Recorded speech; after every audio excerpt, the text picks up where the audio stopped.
Naghihinagpis ang ilang mga tindera at mga business owners sa Pasukin, Ilocos Norte. Ito ay matapos na mangyari ang isang malaking sunog na tumupok sa mga makinarya at mga tinda sa pamilyahang bayan ng nasabing lugar.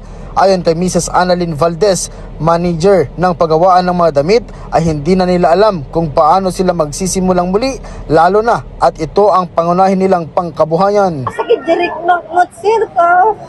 Ano nga rudkit? Limanang kukit sa punlabit.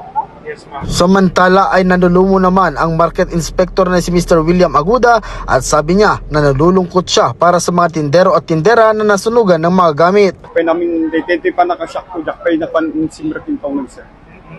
Sa kabilang dako ay inanunsyo na ni Mayor Robert Aguinaldo na mapapaaga ang pagbubukas ng bagong palengke na nasa tabi ng bypass road ng nasabing bayan dahil sa sunog. Nagpaalala naman ang alkalde ng Pasukin, Ilocos Norte sa publiko na maging maingat at maging alerto.